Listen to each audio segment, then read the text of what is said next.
Sports for Real with Coach Hall. Today I'm doing college football reviews and previews for week number 3.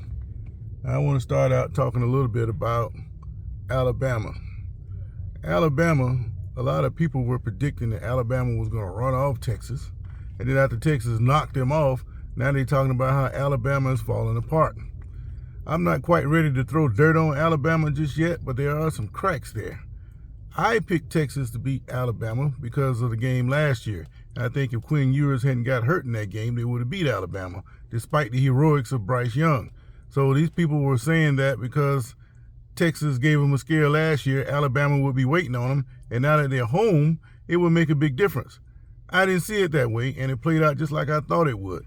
But everybody else now has gone a 180-degree turn on Alabama, saying that they're falling apart. Well, the biggest thing that they're saying they're falling apart is because Saban, his age is starting to get up there a little bit, and he's not embracing the modern level of football. Kind of like Dabo Swinney, he's not real big on NIL, and he's definitely not in on all this transfer portal stuff. He wants to have complete power and control over his players the way things used to be. It's not like that anymore. And because of that, all the things are shifting in the direction of coaches like Coach Prime, Deion Sanders.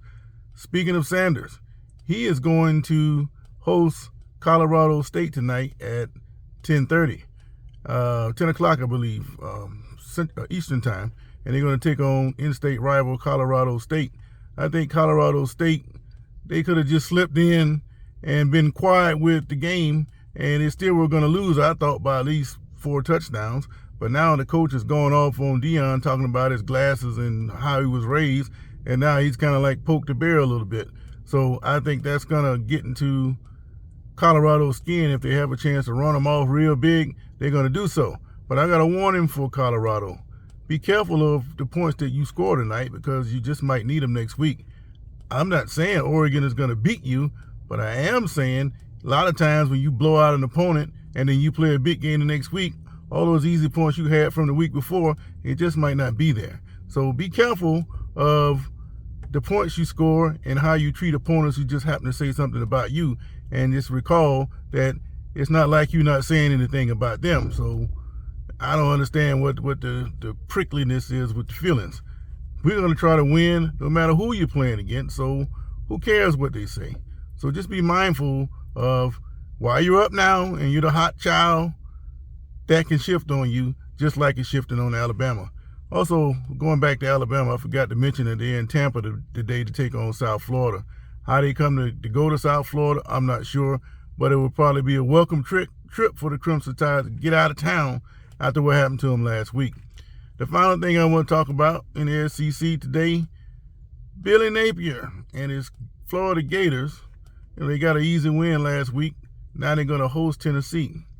That is a dangerous game and a dangerous setup for Napier.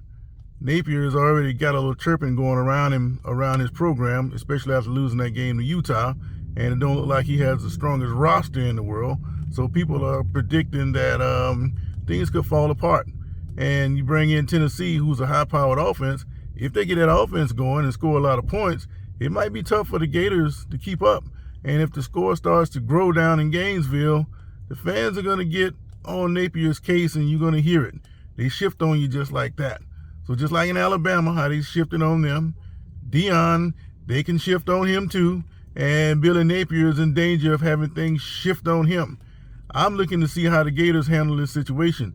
I don't think they're as bad a team as people think they are, but Tennessee can score the football. And if Tennessee gets a chance to get on track, it could present a problem for Napier and the Gators.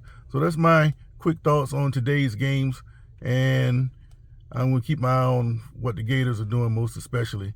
And also my FAMU Rattlers are hosting tonight, and it's their first home game of the year. So a lot of good college football coming today, and I'll keep you posted as best I can. Sports for Real.